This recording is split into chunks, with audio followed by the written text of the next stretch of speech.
ನಮಸ್ಕಾರ ರೀ, ನಾನು ನಿಮ್ಮ ಸಿರಿಮನೆ ಕಿಚನಿಂದ ಮಾತಾಡಕತ್ತೀನಿ ರೀ. ಇವತ್ತಿನ ಸ್ಪೆಷಲ್ ಅಂದರೆ ಎಗ್ ಖಾರ ಮಸಾಲ ರೀ. ನೋಡಿರಿ, ಅದಕ್ಕೆ ಮೊದಲೇ ತುರಿದಿಟ್ಕೊಂಡಂಥ ಕೊಬ್ಬರಿ, ಒಂದು 4 ಟೊಮೆಟೊ, ಕೊತ್ತಂಬರಿ ಎಲ್ಲ ತೊಗೋಬೇಕ್ರಿ. ಆಮೇಲೆ ಒಂದೆರಡು ಟೊಮೆಟೊನ ತೊಗೊಂಡು ಎಣ್ಣೆಯಲ್ಲಿ ಸ್ವಲ್ಪ ಹುರ್ಕೋಬೇಕ್ರಿ. ಹೆಂಗಂದ್ರೆ ಮ್ಯಾಗಿನ ಸೊಪ್ಪೆ ಎಲ್ಲ ಕಡ್ಯಾಕಾಗ್ಬೇಕ್ರಿ. ಆ ಥರ ಚಂದಾಗಿ ಹುರ್ಕೋಬೇಕ್ರಿ. ನೋಡಿ ನಾ ತೋರ್ಸಾಕತ್ತೀನಲ್ಲ, ಆ ಥರ ಚಂದಾಗಿ ಹುರಿಬೇಕ್ರಿ. ಸ್ವಲ್ಪ ಹಸಿ ವಾಸನೆ ಎಲ್ಲ ಹೋಗೋ ತನಕ ರೀ. ಆಮೇಲೆ ಉದ್ದಕ್ಕೆ ಕಟ್ ಮಾಡಿ ಇಟ್ಕೊಂಡಿರೋಂಥ ಒಂದೆರಡು ಈರುಳ್ಳಿನ ಉಳ್ಳಾಗಡ್ಡಿನ ಹಾಕಿ ಚಂದಾಗಿ ಎಣ್ಣೆಗೆ ಹುರ್ಕೋಬೇಕ್ರಿ. ಅದನ್ನೂ ಸದ್ಯಕ್ಕೆ ಒಂದು ಸ್ವಲ್ಪ ಕಲರ್ ಚೇಂಜ್ ಆಗ್ಬೇಕ್ರಿ. ಅದು ಒಂದು ಸ್ವಲ್ಪ ಬ್ರೌನ್ ಕಲರ್ ಆಗೋ ಥರ ಇಷ್ಟು ಹುರ್ಕೊಂಡು ಸಾಕ್ರಿ, ನಡಿತೈತಿ.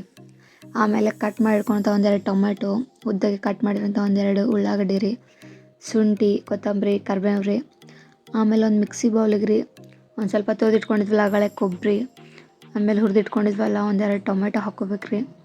ಈಗ ಅಲ್ಲೆಲ್ಲ ಕಟ್ ಮಾಡಿಟ್ಟಿವಲ್ಲ ಶುಂಠಿ, ಕೊತ್ತಂಬರಿ, ಕರಿಬೇವು ಎಲ್ಲ ಅದು ಕೂಡ ಹಾಕ್ಕೋಬೇಕ್ರಿ.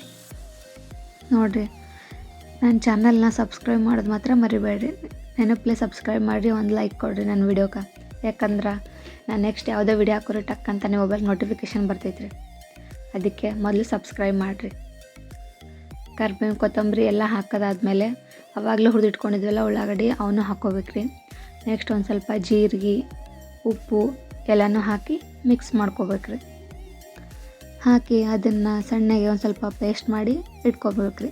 ನಾನಿಲ್ಲಿ ಖಾರ ಆ್ಯಡ್ ಮಾಡಿಲ್ಲ, ಅದಕ್ಕೆ ಅದು ಕಲರ್ ಸ್ವಲ್ಪ ಆ ಥರ ಆಗೈತೆ ರೀ. ಯಾಕಂದ್ರೆ ಖಾರ ಎಣ್ಣೆ ಒಳಗೆ ಫ್ರೈ ಆದ್ರೆ ಅದೊಂಥರ ಟೇಸ್ಟ್ ಬೇರೆನೇ ಇರ್ತೈತೆ ರೀ. ನೀವು ಒಂದ್ಸತಿ ಟ್ರೈ ಮಾಡಿ ನೋಡಿರಿ. ಈಗ ಅದೇ ಒಂದು ಕಡಾಯಿ ಒಳಗೆ ಸ್ವಲ್ಪ ಎಣ್ಣೆ ಹಾಕ್ಕೊಂಡು ಸ್ವಲ್ಪ ಸಾಸಿವೆ ಹಾಕ್ಕೋಬೇಕ್ರಿ. ನೋಡಿ, ಸಾಸಿವೆ ಸ್ವಲ್ಪ ಚಟಪಟ ಅಂದಮೇಲೆ ಸ್ವಲ್ಪ ಜೀರಿಗೆ ಹಾಕ್ಕೋಬೇಕ್ರಿ, ಕರಿಬೇವು ರೀ.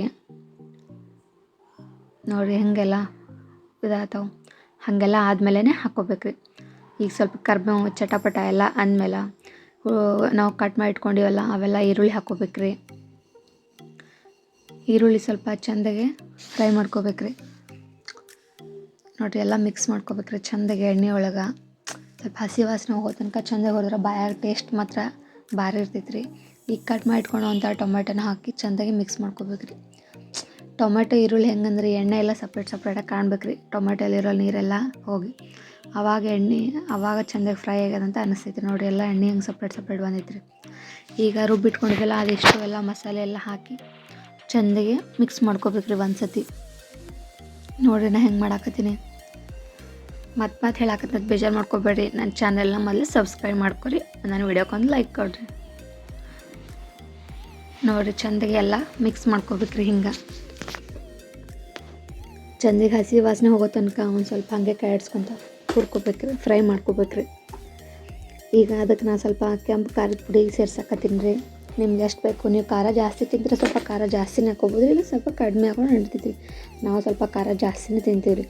ನಮ್ಮ ಖಾರ ಸ್ವಲ್ಪ ಸ್ಪೈಸಿ ಆಗಿದ್ರೇ ಚಂದ ರೀ. ಯಾಕಂದರೆ ಖಾರ ಮಸಾಲ ಅಂದರೆ ಸ್ವಲ್ಪ ಖಾರ ಜಾಸ್ತಿನೇ ಇರ್ಬೇಕು ರೀ. ಸ್ವಲ್ಪ ಮಸಾಲೆ ಖಾರ ಹಾಕ್ಕೊಳಕತ್ತೀನಿ ರೀ. ಈಗ ನಾನೇ ಮನೆಯಲ್ಲೇ ಮಸಾಲೆ ಪುಡಿ ಮಾಡಿದ್ನಲ್ಲ ಅದು ಹಾಕ್ಕೊಳಕತ್ತೀನಿ ರೀ. ನೀವು ಬೇಕಾದ್ರೆ ಧನಿಯಾ ಪುಡಿನೂ ಹಾಕ್ಕೋಬೋದು ರೀ. ಯಾಕಂದ್ರೆ ನಾನಿಲ್ಲಿ ಮಸಾಲೆ ಒಳಗೆ ಎಲ್ಲ ಮಿಕ್ಸ್ ಮಾಡಿರೋದನ್ನ ಧನಿಯಾ ಪುಡಿ ಸಪ್ರೇಟಾಗೇನು ಹಾಕ್ಕೊಳಕತ್ತಿಲ್ಲ ರೀ, ಎಲ್ಲ ಅದರೊಳಗೆ ಐತ್ರಿ. ಈಗ ಸ್ವಲ್ಪ ಮ್ಯಾಗ ಅಲ್ಲ ಬೆಳ್ಳುಳ್ಳಿ ಪೇಸ್ಟ್ ಸೇರಿಸ್ಕೊಳಕತ್ತೀನಿ ರೀ. ಹಾಕ್ಕೊಂಡು ಈಗೆಲ್ಲ ಮಿಕ್ಸ್ ಮಾಡ್ಕೋಬೇಕ್ರಿ. ನಾನು ಯಾವಾಗ ಸ್ವಲ್ಪ ಖಾರ ಕಡಿಮೆ ಅನ್ನಿಸ್ತು, ಇನ್ನೊಂದು ಸ್ವಲ್ಪ ಖಾರ ಹಾಕ್ಕೊಳಕತ್ತೀನಿ ರೀ. ಸ್ವಲ್ಪ ಉಪ್ಪು ಸೇರಿಸ್ಕೊಳಕತ್ತೀನಿ ರೀ. ನಿಮ್ಗೆ ಎಷ್ಟು ಬೇಕೋ ಅಷ್ಟು ನೀವು ಖಾರ ಉಪ್ಪು ಸೇರಿಸ್ಕೋಬೋದು ರೀ, ರುಚಿ ತಕ್ಕಷ್ಟು. ಹಾಕ್ಕೊಂಡೆಲ್ಲ ಮಿಕ್ಸ್ ಮಾಡಿಕೊಂಡು ಈಗ ಮಿಕ್ಸಿ ಒಳಗೆ ಸ್ವಲ್ಪ ಅದೆಲ್ಲ ಉಳಿದೆಲ್ಲ ಮಸಾಲೆ ಸ್ವಲ್ಪ ನೀರು ಹಾಕ್ಕೊಂಡು ಇದ್ರೊಳಗೆ ಸೇರಿಸ್ಕೋಬೇಕ್ರಿ. ನೋಡಿ, ಈಗ ನಿಮ್ಗೆ ಎಷ್ಟು ಬೇಕು ಅಷ್ಟು ನೀರು ಹಾಕ್ಬೇಕು. ಭಾಳ ತೆಳುವೂ ಆಗಬಾರ್ದು ರೀ. ತೆಳುವಾದರೆ ತಿನ್ನಕ್ಕೆ ಟೇಸ್ಟ್ ಆಗಲ್ಲ ರೀ. ಸ್ವಲ್ಪ ಅಷ್ಟೇ ಮೀಡಿಯಮ್ದವು ನೋಡಿ ಹಾಕ್ಕೋಬೇಕ್ರಿ. ನೋಡಿರಿ, ಮಸಾಲೆ ಎಲ್ಲ ಹೆಂಗೆ ಗಟ್ಟಿ ಆಗೈತೆ ರೀ. ತಿನ್ನಕ್ಕೆ ಮಾತ್ರ ಭಾರಿ ಟೇಸ್ಟ್ ಕೊಡ್ತೈತೆ ರೀ. ನಾನಿನ್ನು ಮೊದಲೇ ಕುದಿಸಿಟ್ಕೊಂಡಂಥ ತತ್ತಿನ ಸುಲಿದು ಆ ತತ್ತಿನ ಸ್ವಲ್ಪ ಚಾಕು ತೊಗೊಂಡು ಒಂದು ಸ್ವಲ್ಪ ನಡಬರ್ಕ ಉದ್ದುದ್ದಾಗೆ ಹಿಂಗೆ ಸ್ವಲ್ಪ ಕಟ್ ಮಾಡಿಕೊಂಡು ಹಾಕೀನಿ ರೀ. ಆ ವಿಡಿಯೋ ಇದ್ರೊಳಗೆ ಮಿಸ್ ಆಗೈತೆ ರೀ. ಆ ಥರ ಆದ್ರೆ ಮಸಾಲೆ ಎಲ್ಲ ಅದ್ರೊಳಗೆ ಹೋಗಿ ಭಾರಿ ಅಂದರೆ ಇನ್ನೂ ಟೇಸ್ಟ್ ಕೊಡ್ತೈತೆ ರೀ. ಇದು ಮಾತ್ರ ಸಕ್ಕತ್ ರೀ. ಒಂದು ಸತಿ ನೀವು ಟ್ರೈ ಮಾಡಿ ನೋಡಲೇಬೇಕು ರೀ. ಇದನ್ನು ಖಡಕ್ ರೊಟ್ಟಿ, ಚಪಾತಿ ಯಾವುದ್ರಲ್ಲಿ ಬೇಕಾದ್ರೂ ತಿನ್ಬೋದು ರೀ. ಥ್ಯಾಂಕ್ ಯು ರೀ.